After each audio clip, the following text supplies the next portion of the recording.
ডালহৌসি চত্বরে রিজার্ভ ব্যাংকের কাছে আজ হুলুস্থুলু কাণ্ড। মানুষের ঢল সেখানে নেমে এসেছে। হুলুস্থুলু কাণ্ড।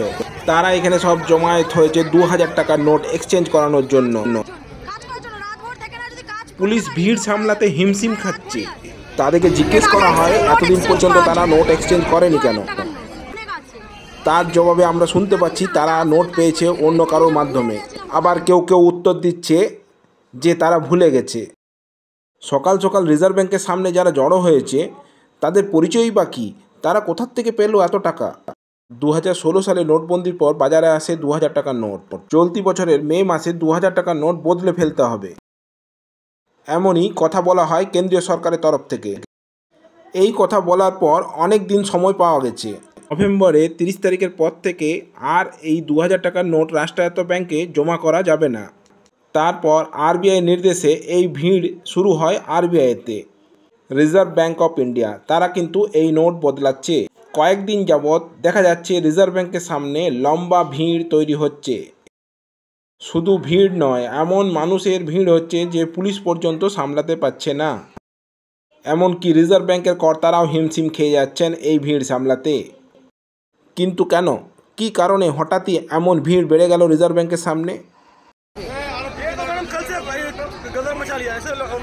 डेली अपने लाइन से आते थे, लाइन से लोग आते थे।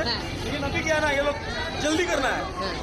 ऐसा कोई डेडलाइन नहीं है नोट का। नोट अपना चलता रहेगा, कोई दिक्कत नहीं, बंद का कोई डेडलाइन नहीं है। अब आइए कर लीजिए आराम से। लेकिन लोग सुन ही नहीं रहे, मेंटेन नहीं कर रहे हैं लोग। हम करें क्या? बैंक को क्या करेगा?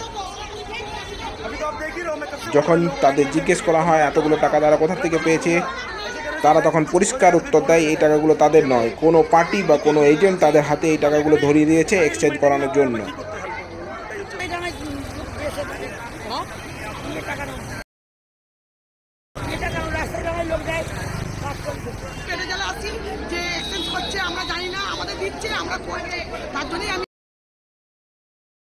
আমাদের কাছে আদৌ তো গরিব মানুষের কাছে রোজ খাই পার্টির নাম নেই না, কে দিয়েছে না দিয়েছে আমরা আপডেটে চালাই গাড়িটা পাইনি। আমি এই আজ নিয়ে 8 দিন করছি, আমি আসিনি, তুমি জানি না কত কথা আমি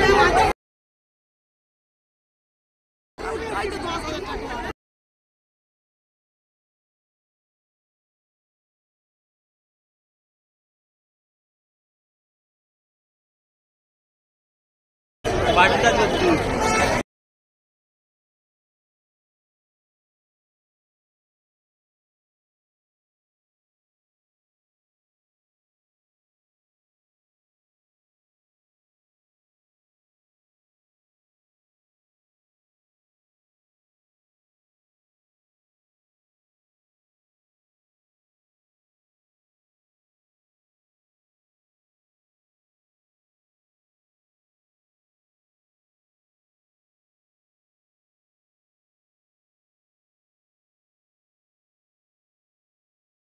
ছিল ব্যাংকে 20,000 টাকা।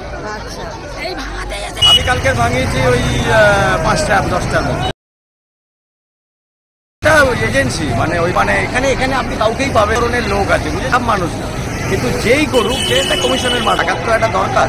ফলে ঘটনাটা হচ্ছে আমি যখন তাকে প্রডিউস করেছি সেটা হচ্ছে ওই আধার কার্ড শো করেছি, আমার নামও লিখেছি। আমার কাছে কোশ্চেন হচ্ছে এতগুলো মানুষ যাতে পরবর্তীকালে ফিউচারে ফিসে না যায়, মানে সিস্টেম ব্যাপারটা জানো যে এত গরিব মানুষ সবাই দোষী নয়, তারা টাকার জন্যই বলার আছে। আমার কিছু আজকে যে আমাকে করতে দিচ্ছে তাকেই দিয়েছে। কমিশনটা থাকে মনে করুন 10টা নোটে, এক্স্যাক্টলি তো বলা সম্ভবত ওটা ওই 500 থেকে 1000-এর মধ্যেই ভ্যারি করে। নর্মাল এই জিনিস আগের দিন রাত্রি 3, ঠিক আছে, এবার সকাল 10টায় লাইন করে। প্রশ্ন হচ্ছে এত 2000 টাকার নোট এলো কোথার থেকে?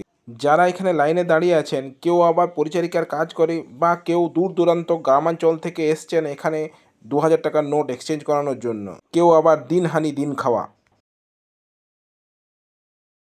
এদের হাতে এত 2000 টাকার নোটের বান্ডিল এলো কোথার থেকে? প্রশ্ন থেকেই যাচ্ছে।